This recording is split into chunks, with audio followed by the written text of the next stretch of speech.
Hi ಎಲ್ರಿಗೂ ನಮಸ್ಕಾರ. ನೀವು ನೋಡ್ತಾ ಇದ್ದೀರಾ ನಮ್ಮ KFI. ನಾನು ಆಂಕರ್ ರಂಗನಾಥ್ ಗೌಡ. ಎಸ್, ಜೂನಿ ಅನ್ನೋ ಒಂದು ಕೂಸನ್ನ ಹೊತ್ಕೊಂಡು ಗಂಡ ಹೆಂಡತಿ ಇಬ್ರು ಕೂಡ ರೆಡಿ ಆಗಿದ್ದಾರೆ. ಯಾಕಂದ್ರೆ ಪ್ರೊಡ್ಯೂಸರ್ ಮತ್ತು ಡೈರೆಕ್ಟರ್ನ ನಮ್ಮ ಕನ್ನಡ ಇಂಡಸ್ಟ್ರಿನಲ್ಲಿ ನಾವು ಗಂಡ ಹೆಂಡತಿ ಅಂತಾನೆ ಕರಿತೀವಿ. ಈ ಗಂಡ ಹೆಂಡತಿಯ ಕೂಸು ಫೆಬ್ರವರಿ 9ಕ್ಕೆ ಡೆಲಿವರಿ ಆಗ್ತಾ ಇದೆ. ಲವರ್ಸ್ಗಳ ಒಂದು ದಿನಾಚರಣೆಗೆ ಒಂದು ಸ್ಪೆಷಲ್ ಆಗಿರುವಂತಹ ಲವ್ ಸ್ಟೋರಿನ ಕೊಡ್ತಾ ಇದ್ದಾರೆ. ಬನ್ನಿ ಹಾಗಾದ್ರೆ ಡೈರೆಕ್ಟರ್ನ ಇಂಟ್ರೊಡ್ಯೂಸ್ ಮಾಡ್ತೀವಿ. ವೈಭವ್ ಅವರಿಗೆ ಸ್ವಾಗತ. ನಮಸ್ಕಾರ ನಮ್ಮ KFIಗೆ. ಹೇಗಿದ್ದೀರಾ? ಅಂಡ್ ಕೋ ಪ್ರೊಡ್ಯೂಸರ್ ಶ್ರೇಯಸ್ ಅವ್ರಿಗೂ ಕೂಡ ಸ್ವಾಗತ. ನಮಸ್ತೆ ನಮ್ಮ KFIಗೆ. ಹೇಗಿದ್ದೀರಾ? ನಾ ಆರಾಮ್, ನೀವ್ ಹೇಗಿದ್ದೀರಾ? ಎಸ್ ಆರಾಮ್ sir. Find an excuse to win. ಚೆನ್ನಾಗಿದೆಲ್ಲ ಟಿ ಶರ್ಟ್ ಮೇಲೆ ಚೆನ್ನಾಗಿದೆ ಆಕ್ಚುಲಿ. ಎಸ್, ವಿನ್ ಆಗೋದಕ್ಕೆ ಏನ್ ಬೇಕಾದ್ರೂ ಮಾಡ್ಬೋದು. Everything is fair in war and love. Yes, so ಹೂಡಿಕೆ ಮಾಡ್ಬೇಕು ಅಂತ ಹೇಳಿದ ತಕ್ಷಣ ಕನ್ನಡ ಸಿನಿಮಾದಲ್ಲಿ ಬಹಳಷ್ಟು ಜನ ಹಿಂದೆ ಮುಂದೆ ನೋಡ್ತಾರೆ, ಯೋಚನೆ ಮಾಡ್ತಾರೆ ಪ್ರೊಡ್ಯೂಸರ್ಸ್ಗಳು. ಬಟ್ ಈ ಮೂವಿ ಎಷ್ಟು ಸ್ಪೆಷಲ್ ಅನ್ಸುತ್ತೆ ನಿಮಗೆ? ಫಸ್ಟ್ ಆಫ್ ಆಲ್ ಹಿಂದೆ ಮುಂದೆ ನೋಡಲ್ಲ. 300 ಫಿಲಮ್ ಆಗ್ತಾ ಇದೆ ಅಂದ್ರೆ ಹಿಂದೆ ಮುಂದೆ ನೋಡ್ತಿಲ್ಲ ಅಂತಾನೆ ಅರ್ಥ. ಬಟ್ ಏನಂತಂದ್ರೆ ಒಳ್ಳೆ ಫಿಲಮ್ ಮಾಡಬೇಕು ಅಂತಾನೆ ಎಲ್ಲಾ ಪ್ರೊಡ್ಯೂಸರ್ಗಳು ಬರೋದು. ಬಟ್ ಈ ಸ್ಪೆಷಲಿ ಈ ಜಾನ್ರ ಫಿಲಮ್ ಏನಿದೆ ಇದು ತುಂಬಾ ಸ್ಪೆಷಲ್ ಅನ್ಸುತ್ತೆ. ಯಾಕೆಂತಂದ್ರೆ ಒಂದು ಮೆಂಟಲ್ ಡಿಸಾರ್ಡರ್ ಫಿಲಮ್ ಮಾಡ್ಬೇಕು ಅಂದಾಗ್ಲೇನೆ ಜನ ಬೇಡ ಗುರು, ಸುಮ್ನೆ ರಿಸ್ಕು, ಕಮರ್ಷಿಯಲ್ ಹೋಗೋಣ ಅಂತ ಅನ್ಕೋತಾರೆ. ಬಟ್ ಇದರಲ್ಲಿ ಕಮರ್ಷಿಯಲ್ ಎಲಿಮೆಂಟ್ಸ್ ನ ಆಡ್ ಮಾಡಿ ಏನೇನ್ ಮಾಡ್ಬೇಕು ಅಂತ ಎಲ್ಲ ಪ್ಲಾನ್ ಮಾಡ್ಕೊಂಡು ಮಾಡಿ ಡೈರೆಕ್ಟರ್ ಎಕ್ಸಾಕ್ಟ್ ಆಗಿ ಏನ್ ವಿಷಯ ಹೇಳ್ಬೇಕು ಅದನ್ನ ವಿತ್ ಕಮರ್ಷಿಯಲ್ ಎಲಿಮೆಂಟ್ಸ್ ಹೇಳಿರೋದ್ರಿಂದ ಸೊ ಅದ್ ಕಡೆ ಕೇಳ್ತಿದ್ದಂಗೆ ಖುಷಿ ಆಯ್ತು. ಸೊ ಮಾಡ್ಬೇಕು ಅಂತ ಪ್ಲಾನ್ ಮಾಡಿದ್ವಿ. ಓಕೆ. ಅಂಡ್ ಟೀಸರ್ ಅಲ್ಲಿ ನೋಡ್ಬೇಕು ಅಂತ ಹೇಳಿದಾಗ ಡೀಟೇಲಿಂಗ್ ಆಗಿ ತುಂಬಾ ಚೆನ್ನಾಗಿ ತೋರಿಸಿದ್ರೆ, ಲೈಕ್ ಒಬ್ಬ ಶೆಫ್ ಎಷ್ಟು ಪರ್ಫೆಕ್ಟ್ ಆಗಿರ್ಬೇಕು ಅಂತ ಹೇಳಿದ್ರೆ ಅವ್ನು ಮಾಡುವಂತಹ ಕೆಲಸದಲ್ಲಿ ಎಕ್ಸಾಕ್ಟ್ ಆಗಿ ಗೊತ್ತಾಗುತ್ತೆ. ಅವ್ನು ಹಿಡ್ಕೊಳ್ಳುವಂತ ಒಂದು ಆಕ್ಷನ್ ಅಲ್ಲೇ ಆಗಿರ್ಲಿ.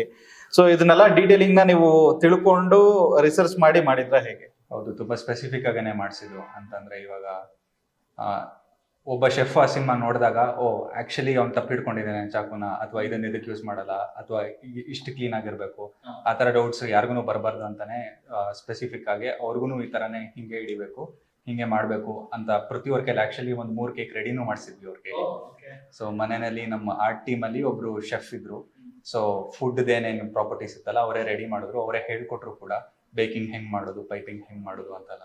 ಸೊ ಅವರು ತುಂಬಾ ಎಂಜಾಯ್ ಮಾಡ್ಕೊಂಡೇ ಮಾಡಿದ್ರು. ಪ್ರತಿಯೊಬ್ಬರು 1-2-3 ಕೇಕ್ ತಿನ್ಸಿದ್ರು. ಸುಮಾರು ತಿಂದ್ವಿ ನಾವು. ನೀವು ಡಯಟ್ ಅಲ್ಲಿ ಇದೀರಾ ಅನ್ಸುತ್ತಲ್ಲ? ಯಾವಾಗ್ಲೂ ಡಯಟ್ ಅಲ್ಲಿ ಇರ್ತೀನಿ ಅಂತ. ಅವಾಗ ಪೃಥ್ವಿಯವ್ರ ಡಯಟ್ ಅಲ್ಲಿ ಇದ್ರು. ಓಕೆ, ಪ್ರತಿಯೊಬ್ಬರು ಮಾಡೋದು ನಾವು ತಿಂದ್ವಿ. ಓಕೆ. ಅಂಡ್ ಜೂನಿ ಅಂತ ಹೇಳಿದ ತಕ್ಷಣ ಇದು ಒಂದು ಕ್ಯಾರೆಕ್ಟರ್ ನೇಮ್ ಆಗಿರುತ್ತೆ. ಸೊ ಟೈಟಲ್ ನ ಫೈನಲೈಸ್ ಮಾಡ್ಬೇಕು, ಶೀರ್ಷಿಕೆನ ಫೈನಲೈಸ್ ಮಾಡ್ಬೇಕು ಅಂತ ಹೇಳಿದ್ರೆ ಯಾಕೆ ಅದೇ ಹೆಸರನ್ನ ಫೈನಲೈಸ್ ಮಾಡಿದ್ವಿ? ಸೊ ಬೇರೆ ಬೇರೆ ರೀಸನ್ಸ್ ಇದೆ. ಒಂದೇನಂತಂದ್ರೆ ಕತೆ ಪಾರ್ಥಂದು, ಅಂದ್ರೆ ನಾವು ಪೃಥ್ವಿ ಕ್ಯಾರೆಕ್ಟರ್ ಏನ್ ಪ್ಲೇ ಮಾಡ್ತಿರಲ್ಲ, ಕತೆ ಅವಂದು, ಆದ್ರೆ ಅವನ್ ಕತೆ ಜೂನಿ ಸುತ್ತುತ್ತೆ, ಅದು ಒಂದು ರೀಸನ್. ಆಮೇಲೆ ಯೂಶಲಿ ಈ ಜೂನಿ ಅನ್ನೋ ಪದದ ಅರ್ಥ ಕೂಡ ಅಷ್ಟೇ. ಜೂನಿ ಅಂದ್ರೆ ಅದು ಲವಬಲ್ ಅಂತ. ಸೊ ಅದೊಂಥರ ನಮ್ ಇಡೀ ಥೀಮ್ ನ ಚೆನ್ನಾಗಿ ಯುನೈಟ್ ಮಾಡ್ತಿತ್ತು. ಆ ರೀಸನ್ಗೆ ನಾನು ಜೂನಿ ಅಂತ ಹೇಳೋಣ ಅಂತ ಡಿಸೈಡ್ ಮಾಡಿದ್ದು. ಯೂಶಲಿ ಹೀರೋ ಹೆಸರುಗಳು ಇರ್ತಾರೆ ಸಿನಿಮಾಗಳಿಗೆ, ಬಟ್ ಆ ಪ್ಯಾಟರ್ನ್ ನ ಬ್ರೇಕ್ ಮಾಡೋಣ ಅಂತಾನು ನಾನು ಹೀರೋಯಿನ್ ಹೆಸರನ್ನ ಇಟ್ಟಿದ್ದು ಈ ರೀಸನ್ಸ್ಗೆ. Okay, everyone deserves a great love story. That's what the wording says actually. So ಎಲ್ಲಾರ್ದು ಒಂದು ಗ್ರೇಟ್ ಲವ್ ಸ್ಟೋರಿ ಇದ್ದೇ ಇರುತ್ತೆ. ಬಟ್ ಆಕ್ಚುಲಿ ನೀವು ಅದನ್ನ ನೋಟಿಸ್ ಮಾಡಿದ್ರೆ ಗ್ರೇಟ್ ಅನ್ನೋದು ಆಲ್ಸೋಗಿ ಬರೀ ಲವ್ ಸ್ಟೋರಿ, ಲವ್ ಮಾತ್ರ ಆಗುತ್ತೆ. ಎಲ್ಲರೂ ಪ್ರೀತಿಗೆ Everyone deserves love. ಸೊ ಇದು ಟ್ರೂ ಲೈಫ್ ಇನ್ಸಿಡೆಂಟ್ ಹೇಗೆ ಅಂತ? ಇಲ್ಲ ಅಂದ್ರೆ ನೀವು ಆಕ್ಚುಲಿ ಸುತ್ತಮುತ್ತ ನೋಡೋದಕ್ಕೆ ಹೋದ್ರೆ ಪ್ರೀತಿ ಅನ್ನೋದು ಎಲ್ಲರಿಗೂ ಬೇಕು. ಮನುಷ್ಯರಂದ್ರೆ ನಾವು ಒಂದು ಸಮಾಜ ಜೀವಿಗಳಲ್ಲ. ಸೊ ಇವಾಗ ಪ್ರೀತಿ ಅಂತಂದ್ರೆ ಬರೀ ನಿಮ್ ಹೆಂಡತಿ ಅಥವಾ ನಿಮ್ ಗರ್ಲ್ ಫ್ರೆಂಡ್ ಆತರ ಒಂದೇ ಅಲ್ಲ. ಇವಾಗ ಅಪ್ಪ ಅಮ್ಮ, ಸ್ನೇಹ, ಅದ್ರ ಮಧ್ಯೆನೂ ಪ್ರೀತಿ ಇರುತ್ತೆ. ಆ ಪ್ರೀತಿ ಎಲ್ಲರಿಗೂ ಬೇಕು. ಸೊ ಅದು ಒಂದು ಪಾಯಿಂಟ್ ಈ ಮೂವಿನಲ್ಲಿ ಹೇಳ್ತಿರೋದು. ಏನಕ್ಕಂದ್ರೆ ಆ ಪ್ರೀತಿ ಇಲ್ಲೇ ಇದ್ದದಕ್ಕೆ ಜೂನಿ ಆದ್ಲು, ಪಾರ್ಥ ಆದ. ವಾಟ್ ಈಸ್ ಸ್ಪ್ಲಿಟ್ ಪರ್ಸನಾಲಿಟಿ ಅಂದ್ರೆ ಸೊ ಆ ಡಿಸಾರ್ಡರ್ ಇರುವಂತಹ ವ್ಯಕ್ತಿ ನಿಜ ಜೀವನದಲ್ಲಿ ಹೇಗೆ ಇರಬಹುದು? ಸೊ ಆಕ್ಚುಲಿ ಕಾಮನ್ ಆಗಿ ಸ್ಪ್ಲಿಟ್ ಪರ್ಸನಾಲಿಟಿ ಅಂತ ಕರೀತಾರೆ. ಮೆಡಿಕಲಿ ಅದಕ್ಕೆ ಡಿಸೋಸಿಯೇಟಿವ್ ಐಡೆಂಟಿಟಿ ಡಿಸಾರ್ಡರ್ ಅಂತ ಕರೀತಾರೆ. ಹೇಳೋ ಅಷ್ಟೊತ್ತಿಗೆ ನಂದು ಟ್ವಿಸ್ಟ್ ಆಗ್ಬಿಟ್ಟು ಬೇರೆ ಪದಗಳನ್ನ ಮರ್ತೋಗ್ಬಿಟ್ಟಿರುತ್ತೆ. ಎಸ್. ಸೊ ತುಂಬಾ ಸಿಂಪಲ್ ಆಗಿ ಎಕ್ಸ್ಪ್ಲೈನ್ ಮಾಡ್ಬೇಕಂದ್ರೆ, ನಾನೊಬ್ಬ ಮನುಷ್ಯ, ಇವರು ಅವ್ರದೇ ಒಂದು ವ್ಯಕ್ತಿ, ನೀವು ನಿಮ್ದೇ ಆದ ಒಂದು ವ್ಯಕ್ತಿ. ಇವಾಗ ಈ ಬಾಡಿ, ಈ ಫಿಸಿಕಲ್ ಸೆಲ್ಫ್ ಒಳಗಡೆ ನಂದೇ ಒಂದು, ಇವಾಗ ಸಪೋಸ್ ನಾನೊಂದು ರೀತಿ ಬಿಹೇವ್ ಮಾಡ್ತೀನಿ. ಇವಾಗ ಬಿಸಿ ಮುಟ್ಟಿದ್ರೆ ಸುಡುತ್ತೆ ಅಂತ ಗೊತ್ತು, ನಾನು ಬಿಸಿ ಮುಟ್ಟಲ್ಲ. ಆದ್ರೆ ಇವ್ರಿಗೆ ಬೇರೆ ತರ ಇನ್ನೊಂದೇನೋ ಎಕ್ಸ್ಪೀರಿಯನ್ಸ್ ಆಗಿರುತ್ತೆ. ಸೊ ನಂದೊಂದು ಮೆಮೊರೀಸ್ ಇಂದ ನಾನೊಬ್ಬ ಒಂದು ಐಡೆಂಟಿಟಿ, ಒಬ್ಬ ವ್ಯಕ್ತಿ ಅನ್ನೋ ನನ್ಗೊಂದು ಐಡೆಂಟಿಟಿ ಇವಾಗ ಒಂದು ಕ್ರಿಯೇಟ್ ಆಗಿ ಒಂದು ಫಾರ್ಮ್ ಆಗಿದೆ. ಅದೇ ರೀತಿ ನಿಮ್ಗೂ ಕೂಡ, ಇವ್ರಿಗೂ ಕೂಡ, ನೋಡ್ತಿರೋರು ಕೂಡ. ಸಪೋಸ್ ಇವಾಗ ಇದೇ ಒಂದೇ ಬಾಡಿ ಒಳಗಡೆ ನಾನು ನನ್ ಬಿಟ್ಟು ಇವ್ರು ನನ್ನ ಬಾಡಿ ಒಳಗಡೆ ಇದ್ರೆ ಅದನ್ನ ಸ್ಪ್ಲಿಟ್ ಪರ್ಸನಾಲಿಟಿ ಅಂತ ಕರೀತಾರೆ. ಸೊ ಒಂದು ದೇಹದಲ್ಲಿ ಆತ್ಮ ಎರಡಲ್ಲ, ಪರ್ಸನಾಲಿಟಿ ಮಾತ್ರ ಎರಡಿದ್ರೆ ಒಂದೇ ದೇಹ ಎರಡು ಪರ್ಸನಾಲಿಟಿ ಇದ್ದಾಗ ಸ್ಪ್ಲಿಟ್ ಪರ್ಸನಾಲಿಟಿ ಅಂತ ಹೇಳಿ ಸಿಂಪಲ್ ಆಗಿ ಕರಿತೀವಿ. ವಾಟ್ ಈಸ್ ಸ್ಪ್ಲಿಟ್ ಪರ್ಸನಾಲಿಟಿ ಅಂತ ಹೇಳಿದ್ರೆ madam where there is one body two personality it is called split personality. ಅಂದ್ರೆ ತುಂಬಾ ರಿಸರ್ಚ್ ಮಾಡಿದಿರಾ ಅಂತಾನೆ ಹೇಳ್ಬೋದು. ಯಾಕೆ ಅಂತ ಹೇಳಿದ್ರೆ ಡೈರೆಕ್ಟರ್ಸ್ಗಳು ಮೇನ್ ಆಗಿ ಕೆಲವೊಬ್ರು ಡೈರೆಕ್ಟರ್ಸ್ಗಳು ರಿಸರ್ಚ್ ಮಾಡದೇನೆ ಜಸ್ಟ್ ಒಂದು ಟರ್ಮ್ ನ ಇಟ್ಕೊಂಡು ಮಾಡ್ಬಿಟ್ಟು ಜಸ್ಟ್ ಒಂದು ಪಾರ್ಟ್ ಆಫ್ ಮೂವಿ ಅಂತ ಹೇಳಿ ಇಟ್ಟು ಮಿಕ್ಕಿದ ಬೇರೆ ಕಥೆನೇ ಇಟ್ಟಿರ್ತಾರೆ. ಬಟ್ ಇದರಲ್ಲಿ ಅದನ್ನೇ ಮೇನ್ ಎಲಿಮೆಂಟ್ ಆಗಿ ಯೂಸ್ ಮಾಡ್ಕೊಂಡು ಮಾಡ್ತಾ ಇದೀರಾ. How confident are you? ನೀವು ಎಷ್ಟು ಕಾನ್ಫಿಡೆಂಟ್ ಆಗಿದ್ದೀರಾ ಈ ಒಂದು ಟಾಪಿಕ್ ನ ಬಗ್ಗೆ? ಫಸ್ಟ್ ಈ ರಿಸರ್ಚ್ ಬಗ್ಗೆ ಅಂತ ಅಂದ್ರೆ ಇವಾಗ ಬರೀ ಸ್ಪ್ಲಿಟ್ ಪರ್ಸನಾಲಿಟಿ ಒಂದೇ ಅಂತಲ್ಲ. ಇವಾಗ ಪಾರ್ಥ ಕ್ಯಾರೆಕ್ಟರ್ ಒಬ್ಬ ಶೆಫ್ ಆಗಿರ್ಬೇಕಂತಂದ್ರೆ ಅದ್ರ ಬಗ್ಗೆನೂ ಎಷ್ಟು ಡೀಟೇಲ್ ಕೊಡ್ಬೇಕು ಅಷ್ಟು ಡೀಟೇಲ್ ಕೊಟ್ಟಿದೀವಿ ನಾವು. ಜೂನಿ ಕ್ಯಾರೆಕ್ಟರ್ ಬಗ್ಗೆ ಆಗ್ಲಿ, ಮಾನ್ಸಿ ಕ್ಯಾರೆಕ್ಟರ್ ಬಗ್ಗೆ ಆಗ್ಲಿ, ಅಥವಾ ಅವ್ರ ತಂದೆ ತಾಯಿ ಕ್ಯಾರೆಕ್ಟರ್ಗಳ ಬಗ್ಗೆ ಆಗ್ಲಿ, ಎಲ್ಲಾ ಕ್ಯಾರೆಕ್ಟರ್ಗೂ ಕತೆ ಎಲ್ಲ ಯಾವುದೇ ವಿಭಾಗ ತಗೊಂಡ್ರು ಅದರಲ್ಲಿ ಅಷ್ಟು ಡೀಟೇಲ್ಡ್ ವರ್ಕ್ ನಾವು ಮಾಡಿದೀವಿ. ಕಾನ್ಫಿಡೆನ್ಸ್ ಬಗ್ಗೆ ನೀವು ಕೇಳೋದಕ್ಕೆ ಹೋದ್ರೆ ಯಾವುದೇ ಡೈರೆಕ್ಟರ್ ನೀವು ಕೇಳಿದ್ರು ಒಂದೊಂದ್ಸತಿ ಅವರು ಇದು ಇನ್ನ ಬೆಟರ್ ಆಗಿರ್ಬೋದಿತ್ತು, ಅದು ಬೆಟರ್ ಆಗಿರ್ಬೋದಿತ್ತು, ಅಥವಾ ನಂಗೆ ಇನ್ನ ಟೈಮ್ ಕೊಟ್ಟಿದ್ರೆ, ಅಥವಾ ಅವ್ರು ಇನ್ನ ಬಜೆಟ್ ಕೊಟ್ಟಿದ್ರೆ ನಾನು ಇನ್ನ ಚೆನ್ನಾಗಿ ತೆಗಿತಿದ್ದೆ ಅಂತ ಎಲ್ಲರೂ ಅದು ಆ ಫೀಲಿಂಗ್ ಇದ್ದೇ ಇರುತ್ತೆ. ಬಟ್ ನಾನು ಲಾಸ್ಟ್ ವೀಕ್ ನಾನು ರಿಯಲ್ ಜೂನಿ ಅವ್ರಿಗೆ ಸಿನಿಮಾ ತೋರಿಸ್ದೆ. ಅವ್ರ ರಿಯಾಕ್ಷನ್ ನೋಡಾದ್ಮೇಲೆ ನನ್ಗಾಗ್ಲೇ ಒಂದ್ ಲೆವೆಲ್ಗೆ ಸಕ್ಸಸ್ ರೀಚ್ ಮಾಡಿದೀನಿ ಅಂತ ನನಗೆ ಖುಷಿ ಇದೆ. ಸೊ ರಿಯಲ್ ಜೂನಿನ ನಾವು ರಿಲೀಸ್ ಆದ ನಂತರ ಅಥವಾ ರಿಲೀಸ್ ಮುಂಚೆ ಏನಾದ್ರು ನೋಡ್ಬೋದಾ? ಮಾಡಿದ್ವಿ, ಬಟ್ ಏನಂದ್ರೆ ಸುಮ್ನೆ ಅವ್ರ ಪ್ರಾಬ್ಲಮ್ ಆಗ್ಬಾರ್ದು ಅಂತ. ಬಟ್ ಅವಳದೊಂದು ವಿಡಿಯೋ ಅಂತೂ ಬರುತ್ತೆ, ಬಟ್ ಫೇಸ್ ರಿವೀಲ್ ಆಗೋದು ಡೌಟ್. ಸೊ ಅವಳ ಐಡೆಂಟಿಟಿ ರಿವೀಲ್ ಮಾಡ್ದಿರೋದು ಒಳ್ಳೇದು. ಅವಳು ಏನ್ ಅನ್ಸುತ್ತೋ ಅದೆಲ್ಲ ನಾವು ರಿವೀಲ್ ಮಾಡ್ತೀವಿ. ಓಕೆ. ಅಂಡ್ ಇವಾಗ ಹುಡುಕಿದಾರರು ಲೈಕ್ ಪ್ರೊಡ್ಯೂಸರ್ಸ್ ಅಂತ ಹೇಳಿದ ತಕ್ಷಣ ಸ್ಕ್ರಿಪ್ಟ್ಗಳನ್ನ ತುಂಬಾ ಸೂಕ್ಷ್ಮವಾಗಿ ನೋಡ್ತಾರೆ. ಅಂಡ್ ಇಂಥದೇ ಸ್ಕ್ರಿಪ್ಟ್ ಮೇಲೆ ಕಮರ್ಷಿಯಲ್ ಆಗಿದ್ರೆ ಮಾತ್ರ ಇನ್ವೆಸ್ಟ್ ಮಾಡ್ತೀನಿ. ನನಗೆ ಇತ್ತೀಚೆಗೆ ಬರ್ತಾ ಇರೋಂಥ ಆಕ್ಷನ್ ಮೂವೀಸ್ಗಳು ಮತ್ತೆ ಬೇರೆ ಎಕ್ಸ್ಪೆರಿಮೆಂಟಲ್ ಮೂವೀಸ್ಗಳನ್ನ ತುಂಬಾ ನಂಬ್ತೀನಿ, ಅದ್ರ ಮೇಲೆ ಹೂಡಿಕೆ ಮಾಡ್ತೀನಿ ಅಂತ ಹೇಳಿರೋರು ಇರ್ತಾರೆ. ಯಾಕೆ ಜೂನಿ ಮೇಲೆ ಇನ್ವೆಸ್ಟ್ ಮಾಡಿದ್ರಿ ನೀವು? ಇಲ್ಲ, ಅದೇ ಅದು ಫಸ್ಟ್ ಪಾಯಿಂಟ್. ಅದು ತುಂಬಾ ಚಾಲೆಂಜಿಂಗ್. ಅಂದ್ರೆ ಎಲ್ಲ ಟ್ರೆಂಡ್ ಹೆಂಗ್ ಹೋಗ್ತಿರುತ್ತೋ ಹಂಗೆ ಹೋಗೋಣ, ಅದ್ರಲ್ಲಿ ಸ್ವಲ್ಪ ದುಡ್ಡು ಮಾಡ್ಕೊಳ್ಳೋಣ ಅಂತಾನೆ ಮಾಡಿದ್ದು. ಫಸ್ಟ್ ಆಫ್ ಆಲ್ ದುಡ್ಡು ಮಾಡ್ಬೇಕು ಅಂತ ಮಾಡಿದ್ ಫಿಲಮ್ ಅಲ್ವೇ ಅಲ್ಲ. ಸೊ ಕಾನ್ಸೆಪ್ಟ್ ಇಷ್ಟ ಆಯ್ತು, ಎಂಟರ್ಟೈನ್ಮೆಂಟ್ ಚೆನ್ನಾಗಿದೆ, ಒಳ್ಳೆ ಎಮೋಷನಲ್ ಮೂವಿ. ಸೊ ಇದೆಲ್ಲ ಆಸ್ಪೆಕ್ಟ್ಸ್ ಇರೋದ್ರಿಂದ ಅದನ್ನ ಮಾಡಿದ್ರೆ ಒಂದು ಫೀಲ್ ಗುಡ್ ಮೂವಿ ಮಾಡ್ಬೇಕು ಅನ್ನೋದಷ್ಟೇ ಇದ್ದಿದ್ದು ಇಂಟೆನ್ಷನ್. ಮತ್ತೆ ಒಂದು ಸಪ್ರೇಟ್ ಏನಾದ್ರು ಟ್ರೆಂಡ್ ಸೆಟರ್ ಅಂತ ಹೇಳಕ್ಕಾಗಲ್ಲ ಇವಾಗಲೇ, ಬಟ್ ಟ್ರೆಂಡ್ ಸೆಟ್ ಮಾಡೋಣ, ಅಟ್ಲೀಸ್ಟ್ ಟ್ರೈ ಮಾಡೋಣ. ಇವಾಗ ಏನ್ ಮಾಸು ಅಥವಾ ಇನ್ನೊಂದೇನೋ ಹೋಗ್ತಾ ಇದೆ, ಸೊ ಎಲ್ಲ ಅದೇ ಮಾಡ್ತಾ ಇದ್ರೆ ಈ ತರ ಒಂಥರ ಲವ್ಲಿ ಮೂವಿಗಳನ್ನೂ ಮಾಡ್ಬೇಕಲ್ಲ. ಸೊ ಹಾಗಾಗಿ ಅದನ್ನು ಒಂದು ಮಾಡೋಣ ಅಂತ ಪ್ಲಾನ್ ಮಾಡಿದ್ದು. ಆಕ್ಚುಲಿ ಇದಕ್ಕೊಂದು ಇಂಟ್ರೆಸ್ಟಿಂಗ್ ನನ್ಗನ್ಸಿದ್ದನ್ನ ಮುಂದೆ ಹೇಳ್ತೀನಿ. ಇವಾಗ ನನ್ನ ಫ್ರೆಂಡು ಇಂಜಿನಿಯರು, ಅವ್ನು ವರ್ಕ್ ಮಾಡ್ತಿರ್ಬೇಕಾದ್ರೆ ನಾನು ನೋಟಿಸ್ ಮಾಡಿದೆ. ಅವನು ಒಂದು ಫಾರ್ಮುಲಾ ಯೂಸ್ ಮಾಡಿ, ಓಕೆ ಇವಾಗ ಎಫಿಷಿಯನ್ಸಿ ಇನ್ಕ್ರೀಸ್ ಮಾಡ್ಬೇಕಂದ್ರೆ ನಾವು ಇದು ಮಾಡಿದ್ರೆ ಎಫಿಷಿಯನ್ಸಿ ಇನ್ಕ್ರೀಸ್ ಆಗುತ್ತೆ ಅಂತ ಅವ್ನು ಹೇಳ್ದ. ಅವ್ನು ನಂಗೆ ತಿರುಗ್ಬಿಟ್ಟು ನಿಮ್ಮ ಸಿನಿಮಾ ಇಂಡಸ್ಟ್ರಿನಲ್ಲೂ ಹೀಗೆ ಮಾಡ್ತಿರಲ್ಲ, ಹೀಗೆ ಮಾಡ್ಬೇಕಲ್ಲ ಅಂತ.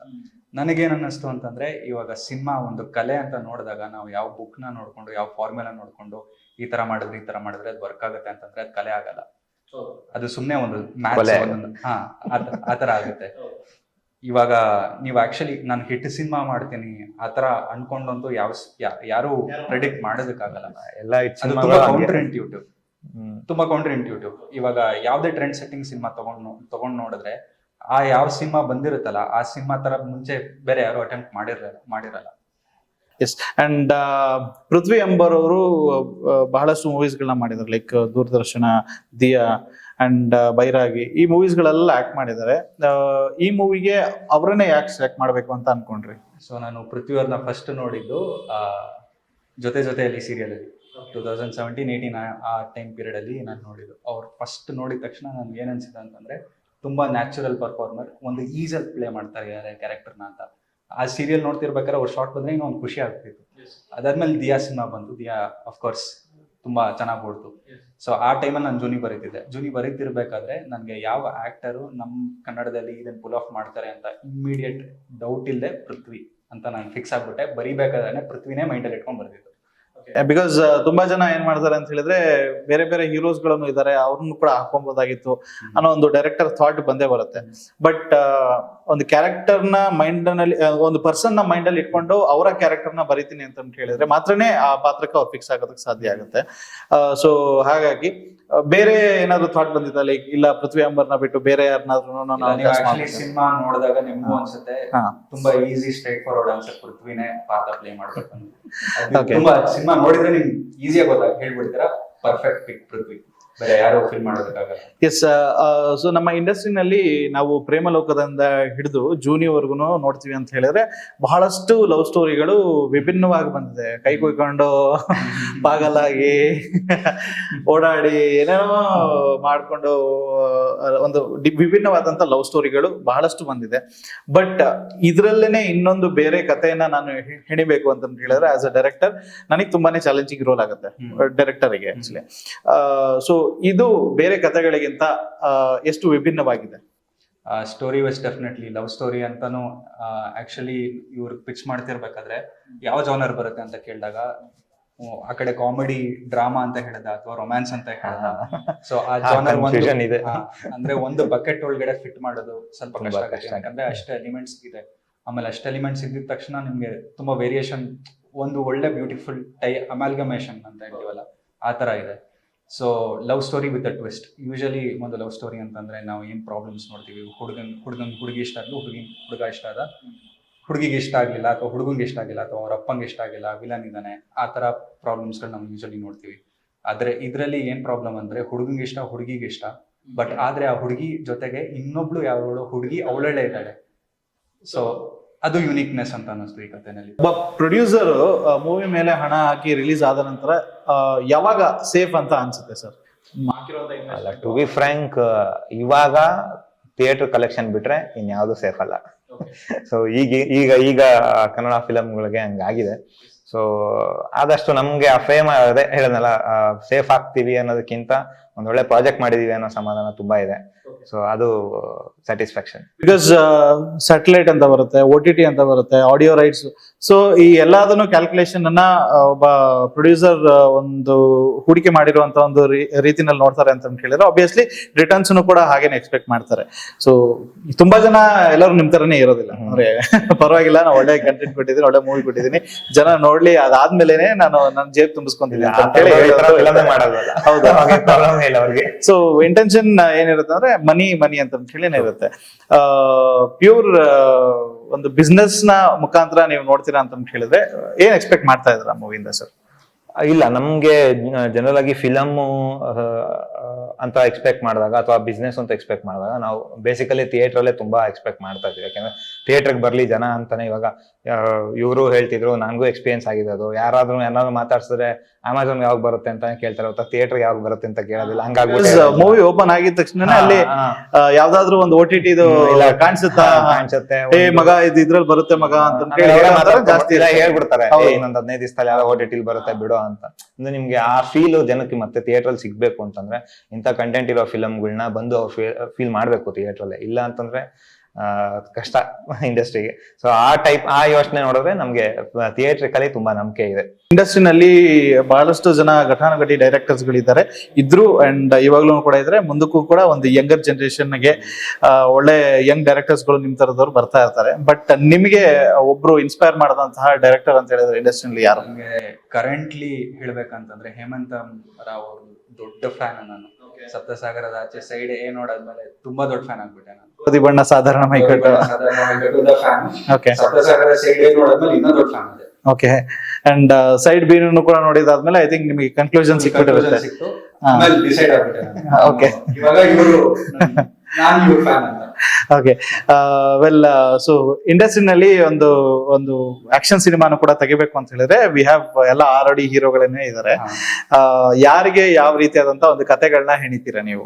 ಇನ್ನ ಯೋಚನೆ ಮಾಡಿಲ್ಲ, ಇನ್ನ ಜೂನಿ ಝೋನ್ ಅಲ್ಲೇ ಇದೀನಿ. ಜೂನಿ ಆದ್ಮೇಲೆ ನೆಕ್ಸ್ಟ್ ಯೋಚನೆ ಮಾಡೋಣ. ಓಕೆ, ಇವಾಗ ನಮ್ಮ ಡಿ ಬಾಸ್ಗೆ ಅಂತಾನೆ ಹೇಳಿದ್ರೆ ಏನಾದ್ರು ಪರ್ಟಿಕ್ಯುಲರ್ ಆಗಿ ಇವ್ರು ಈ ತರ ಒಂದು ನನ್ ಡೈರೆಕ್ಷನ್ ಅಲ್ಲಿ ಮೂವಿ ಮಾಡಿದ್ರೆ ಚೆನ್ನಾಗಿರ್ಬೋದು ಅಂತ ಏನಾದ್ರು ಅನ್ಸುತ್ತಾ ನಿಮ್ಗೆ? ನನ್ಗೆ ಆತರ ಅಂದ್ರೆ ಪರ್ಟಿಕ್ಯುಲರ್ ಆಗಿ ಯೋಚನೆ ಮಾಡಿಲ್ಲ. ನಾನು ಪರ್ಟಿಕ್ಯುಲರ್ ಆಗಿ ಒಬ್ರಿಗೆ ಯೋಚನೆ ಮಾಡಿರೋದು. ಅದು ರಕ್ಷಿತ್ ಶೆಟ್ಟಿ ಅವ್ರಿಗೆ. ರಕ್ಷಿತ್ ಶೆಟ್ಟಿ ಮತ್ತೆ ರಿಷಬ್ ಶೆಟ್ಟಿ ಇಬ್ರನ್ನ ಹಾಕೊಂಡು ಒಂದು ಆಕ್ಷನ್ ಹೈಸ್ಟ್ ತರದೊಂದು ಮಾಡಿದ್ರೆ ಚೆನ್ನಾಗಿರುತ್ತಲ್ಲ ಅಂತ ಅನ್ಸಿದೆ ಅಷ್ಟೇ. ಸೊ ಇವಾಗ ಮೂವೀಸ್ ಗಳಲ್ಲಿ ನಾವು ಇತ್ತೀಚೆಗೆ ಅಂದ್ರೆ ಲೈಕ್ ಬಹಳಷ್ಟು ಮೂವೀಸ್ ಗಳನ್ನ ನೋಡಿ ತುಂಬಾನೇ ಇನ್ಸ್ಪೈರ್ ಆಗಿರ್ತೀವಿ. ಅಂಡ್ ಕೆಲವೊಂದು ಮೂವೀಸ್ ಗಳಲ್ಲಿ ಏನೋ ಒಂದ್ ಇರುತ್ತೆ, ಒಂದು ಅಂಶನ ಅದನ್ನ ಡಿಕೋಡ್ ಮಾಡೋದಕ್ಕೂ ಕೂಡ ಟ್ರೈ ಮಾಡ್ತಾ ಇರ್ತೀವಿ. ಸೊ ಈ ಹೈಸ್ಟ್ ಮೂವಿ ಅಂತ ಹೇಳಿ ಬಂದಿದ ತಕ್ಷಣನೇ ನಮ್ಮ ಕನ್ನಡ ಇಂಡಸ್ಟ್ರಿನಲ್ಲಿ ಐ ಥಿಂಕ್ ಹೈಜಾಕ್ ಮೂವೀಸ್ ಗಳು ಜಾಸ್ತಿ ಆಗಿದೆ. ನಿಷ್ಕರ್ಷ ಮತ್ತೆ ಈ ತರದ ಮೂವೀಸ್ ಗಳನ್ನ ನಾವು ನೋಡಿದೀವಿ.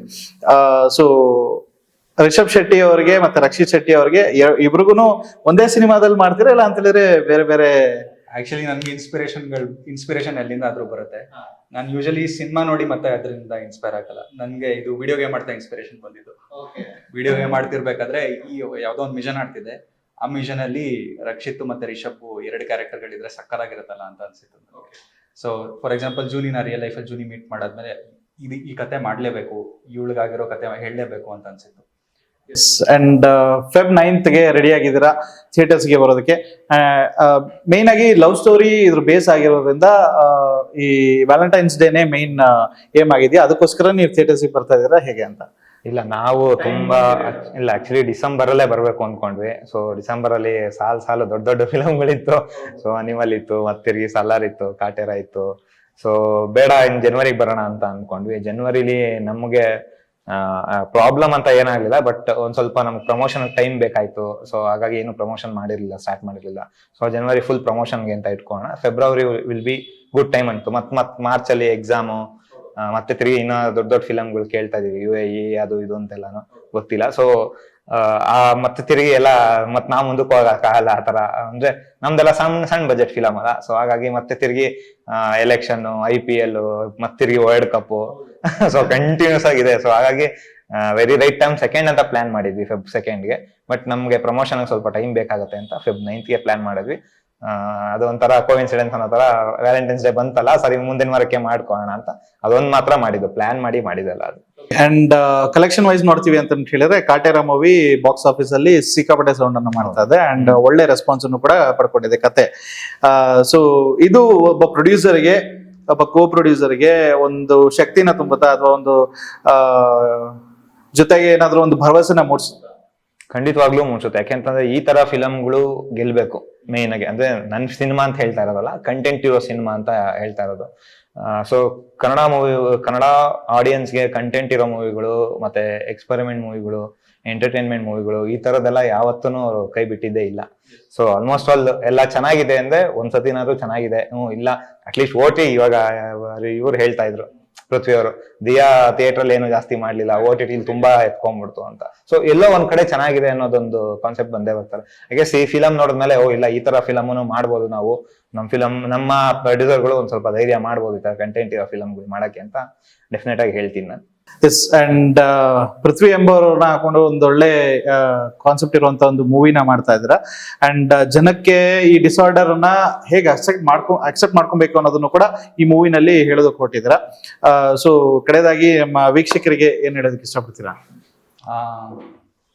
ಆಕ್ಚುಲಿ ಈ ಸಿನಿಮಾ ಒಳಗಡೆ ಚೆನ್ನಾಗಿದೆ ಚೆನ್ನಾಗಿಲ್ಲ ಅದೆಲ್ಲದನ್ನು ಬಿಟ್ಟು ನನಗೆ ಒಂದೇನು ಅನ್ಸಿದೆ ಅಂತಂದ್ರೆ, ಯಾರೇ ಈ ಸಿನಿಮಾ ನೋಡಿದ್ರು ಅವ್ರಿಗೊಂದು ಟೇಕ್ ಅವೇ ಇದೆ. ಅದು ನಾನು ತುಂಬಾ ಅನ್ನೋಯಿಂಗ್ಲಿ ನಾನು ಇವಾಗ ರೀಸೆಂಟ್ಲಿ ಅದನ್ನ ಡಿಸ್ಕವರ್ ಮಾಡಿದೆ. ಅಂದ್ರೆ ಸುತ್ತಮುತ್ತ ಇರೋರ್ಗೆ ಒಂದಷ್ಟು ಜನಕ್ಕೆ ಸಿನಿಮಾ ತೋರಿಸಿದಾಗ ಒಬ್ಬೊಬ್ಬ ಒಂದೊಂದು ಪಾಯಿಂಟ್ ಚೆನ್ನಾಗಿದೆ ಅಂತ ಹೇಳ್ತೇನೆ. ಸೊ ಅವ್ರ ಪರ್ಸನಾಲಿಟಿನ ನಾನು ನೋಟಿಸ್ ಮಾಡಿದಾಗ ಅವ್ರ ಪರ್ಸನಾಲಿಟಿಗೆ ಒಂದಲ್ಲ ಒಂದು ಪಾಯಿಂಟ್ ಕನೆಕ್ಟ್ ಆಗೋ ಥರ ವಿಷಯಗಳಿದೆ. ಅದನ್ನು ಬಿಟ್ಟು ನನಗೇನು ಅನ್ಸಿದೆ ಅಂತಂದ್ರೆ, this is a story which deserves to be heard. ಇವಾಗ ಯಾರೇ ಸಿನಿಮಾ ಮಾಡಿದ್ರು 100% ಕಷ್ಟಪಟ್ಟೆ ಸಿನಿಮಾ ಮಾಡ್ತಾರೆ. ನಾನಾಗ್ಲಿ, ನಮ್ಮ ಟೆಕ್ನಿಷಿಯನ್ಸ್ ಆಗಲಿ, ಪ್ರೊಡ್ಯೂಸರ್ ಆಗಲಿ, ಆಕ್ಟರ್ಸ್ಗಳಾಗಲಿ. ಆಕ್ಟರ್ಸ್ ಅಂತೂ ಪರ್ಟಿಕ್ಯುಲರ್ ಆಗಿ ರಿಷಿಕಾ ಅವರು ತುಂಬಾ ಡೆಡಿಕೇಟ್ ಮಾಡಿ 1-2.5 ತಿಂಗಳು ಎಫರ್ಟ್ ಹಾಕಿದ್ದಾರೆ. ಅದನ್ನೆಲ್ಲ ಬಿಟ್ಟು ಅದೆಲ್ಲರೂ ಮಾಡ್ತಾರೆ. ಬಟ್ ಅದೆಲ್ಲದನ್ನು ಬಿಟ್ಟು I feel this story has to be heard to people. ಅಂದ್ರೆ ಜನ ಇದ್ರ ಬಗ್ಗೆ ತಿಳ್ಕೊಬೇಕು. ಪರ್ಟಿಕ್ಯುಲರ್ ಕಂಡೀಷನ್ ಬಗ್ಗೆ ಅಂತ ಅಲ್ಲ, ಅಂದ್ರೆ ಇನ್ ಜನರಲ್ ಅವೇರ್ನೆಸ್, ಒಂದು ಸೆಲ್ಫ್ ಲವ್, ಒಂದು ಆಕ್ಸೆಪ್ಟೆನ್ಸ್, ನಿಮ್ಮ ಬಗ್ಗೆ ನೀವು ಒಳ್ಳೆ ಅಭಿಪ್ರಾಯ ಇಟ್ಕೊಳ್ಳಿ ಅನ್ನೋ ಈ ತರ ಸಣ್ಣ ಪುಟ್ಟ ವಿಷಯಗಳು. ಅಂಡ್ ರಿಷಬ್ ಅವ್ರದ್ದು ಕಾಂತಾರ ಚಾಪ್ಟರ್ 1 ಒಂದು ಝಲಕ್ನ ತೋರಿಸಿದ್ದಾರೆ. ಸೊ ನಿಮಗೆ ಏನ್ ಅನ್ಸುತ್ತೆ, ಲೈಕ್ ನೀವು ಅವ್ರನ್ನ ಅವ್ರಿಗೊಂದು ಕತೆ ರೆಡಿ ಮಾಡ್ಬೇಕು ಅಂತ ಅನ್ಕೊಂತಿದ್ರೆ, ಬಟ್ ಆ ಒಂದು ಕಾಂತಾರ ಇಡೀ ವರ್ಲ್ಡ್ ವೈಡ್ ಸೌಂಡ್ ಮಾಡಿದಂತ ಒಂದು ಮೂವಿ. ಸೊ ಎಕ್ಸ್ಪೆಕ್ಟೇಷನ್ಗೂ ಮೀರಿ ಕೊಟ್ಟಂತ ಒಂದು ಸಕ್ಸಸ್, ಮತ್ತೆ ಪ್ರತಿಯೊಂದನ್ನು ಕೂಡ ಎಲ್ಲರೂ ಕೂಡ ನಮ್ ಕನ್ನಡ ಇಂಡಸ್ಟ್ರಿ ಅಕ್ಸೆಪ್ಟ್ ಮಾಡ್ಕೊಂಡಿದ್ದಾರೆ. ಸೊ ಚಾಪ್ಟರ್ 1 ಒಂದು ಫಸ್ಟ್ ಲುಕ್ ನ ನೋಡಿ ಹೇಗೆ ಅನಿಸ್ತು ನಿಮಗೆ ಕಾಂತಾರ? ಅಂದ್ರೆ ಇವಾಗ ರಿಲೀಸ್ಗೆ ಅಂದ್ರೆ ಲೈಕ್ ಶೂಟ್ ಆಗ್ತಾ ಇರುವಂತದ್ದು ತುಂಬಾ ಚೆನ್ನಾಗಿದೆ. ಬಿಕಾಸ್ ಈ ಕಾಂತಾರ ಚಾಪ್ಟರ್ 1 ಬಂದು ಪ್ರಿಕ್ವೆಲ್ ಅಂತ ಹೇಳ್ತಾ ಇದ್ದಾರೆ. ಸೊ ಅದಕ್ಕೆ ಚಾಪ್ಟರ್ 1 ಅಂತ ಹೇಳ್ತಾ ಇದ್ದಾರೆ. ಸೊ ಹೇಗೆ ಅನಿಸ್ತು ಅದರ ಒಂದು ಝಲಕ್ನ ನೋಡಿ? ತುಂಬಾ ಇಂಟ್ರೆಸ್ಟಿಂಗ್ ಆಗಿದೆ ಅಂತಾನೆ ಅನ್ಸ್ತಿದೆ. ಅಂದ್ರೆ ನಾನಂತೂ ಅದನ್ನ ನೋಡಿದಾಗ ಒಂದ್ 3-4 ಸತಿ ಬ್ಯಾಕ್ ಟು ಬ್ಯಾಕ್ ನೋಡಿದೆ. ಅಷ್ಟು ಅಟೆನ್ಷನ್ ಗ್ರಾಬ್ ಮಾಡ್ತು ನಂದನ್ನ. ಸೊ ಡೆಫಿನೆಟ್ಲಿ ವೆಯ್ಟ್ ಮಾಡ್ತಾ ಇದ್ದೀನಿ ಮುಂದೆ ನೆಕ್ಸ್ಟ್ ಏನ್ ಕಂಟೆಂಟ್ ಬಿಡ್ತಾರೆ ಅಂತ. ಎಸ್, ವೈಭವ್ ಅವ್ರಿಗೆ ಮತ್ತೆ ಶ್ರೇಯಸ್ ಅವ್ರಿಗೆ all the very best. So ಜೂನಿ ಫೆಬ್ರವರಿ 9ಕ್ಕೆ ಬರ್ತಾ ಇದಾರೆ. ಒಂದು ಕನಸನ್ನ ಹೊತ್ಕೊಂಡಿದ್ದೀರಾ. ಸೊ ನಿಮ್ಮ ಕನಸಿನ ಕೂಸು ಗಂಡ ಹೆಂಡತಿಗೆ ಈ ಒಂದು ಮಗು ಒಳ್ಳೆ 9ನೇ ತಾರೀಕು ಡೆಲಿವರಿ ಆಗುತ್ತೆ. ಸೊ ಒಳ್ಳೆ ರೆಸ್ಪಾನ್ಸ್ ಅನ್ನ ಪಡ್ಕೊಳ್ಳಿ. ಅಂಡ್ ಕನ್ನಡದ ಪ್ರೇಕ್ಷಕರೆಲ್ಲರೂ ಕೂಡ ಬಂದು ಥಿಯೇಟರ್ ಅಲ್ಲೇ ಮೂವಿ ನೋಡಿ ಎಂಜಾಯ್ ಮಾಡಿ ಅಂತ ಹೇಳಿ ಹೇಳ್ತೀನಿ. Thank you so much. ಇದೇ ರೀತಿಯಾಗಿ ಹೊಸ ಪ್ರಯತ್ನಗಳನ್ನ ಮಾಡ್ತಾ ಇರಿ. ಅಂಡ್ ನಿಮ್ಮಂತ ಯಂಗ್ ಡೈರೆಕ್ಟರ್ಸ್ಗಳು ಮತ್ತೆ ಯಂಗ್ ಪ್ರೊಡ್ಯೂಸರ್ಸ್ಗಳು ನಮ್ಮ ಇಂಡಸ್ಟ್ರಿಗೆ ಬೇಕು. ಒಳ್ಳೇದಾಗ್ಲಿ ನಿಮ್ಮ ಎಲ್ಲಾ ಪ್ರಾಜೆಕ್ಟ್ಸ್ ಗಳನ್ನು ಕೂಡ. All the very best. Thank you so much. ನಮಸ್ಕಾರ.